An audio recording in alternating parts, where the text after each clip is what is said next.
தமிழ் படங்களுக்காக காத்திருக்கிறேன் நடிகை Amy Jackson.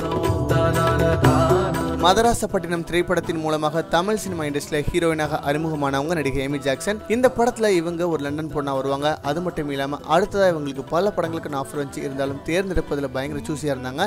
ஏக் தீவானா தா அப்படிங்கிற ஒரு படத்தை நடிக்க ஆரம்பிச்சாங்க. இது என்ன திரைப்படம் பாத்தீங்கன்னா விண்ணை தாண்டி வருவாய திரைப்படத்தை ஹிந்தியில் எடுக்கிறாங்க. அந்த படத்தை த்ரிஷா நடிச்ச கதாபாத்திரத்தில் ஏமி ஜாக்சன் நடிக்கிறாங்க. இந்த படத்துல ஏமி ஜாக்சனோட கதாபாத்திரம் என்னன்னு பாத்தீங்கன்னா த்ரிஷா நடிச்ச அதே கதாபாத்திரம் தான் மலையாளி கிறிஸ்டின் கதாபாத்திரமான ஜெஸ்ஸி கதாபாத்திரம். படத்துல ஹீரோ பிரத்திக் பாபா நடிக்கிறாரு. இதை தொடர்ந்து மற்றொரு மலையாள படத்திலும் கமிட் ஆயிருக்காங்களா ஏமி ஜாக்சன். அண்ட் அது மட்டும் இல்லாம மதராசப்பட்டினம் விஜய் இயக்கும் தாண்டவம் திரைப்படத்துல இவங்க விக்ரம் கூட நடிக்கிறாங்களாம். மற்றொரு கதாநாயகி அனுஷ்காவும் நடிக்கிறாங்களாம். பல படங்கள்ல இவங்களை தெரிய ஆஃபர்ஸ் வந்துட்டு இருக்கான். இருந்தாலும் தமிழ்ல நான் நிறைய படங்கள் நடிக்க ஆசைப்படுறேன். மற்ற மொழி படங்களோட தமிழ் எனக்கு ரொம்ப கன்வீனியன்டா இருக்கு. ஸோ மிக விரைவில் தமிழ் நானே கத்துக்கிட்டு பேசி நடிப்பேன் அப்படின்றாங்க. அது மட்டும் இல்லாம ஓன் டப்பிங் பண்ணவும் ஆசைப்படுறாங்களாம். பல தமிழ் படங்கள் நடிக்க காத்துட்டு இருக்காங்க. ஏமி ஜாக்சனுக்கு நம்முடைய வாழ்த்துக்கள்.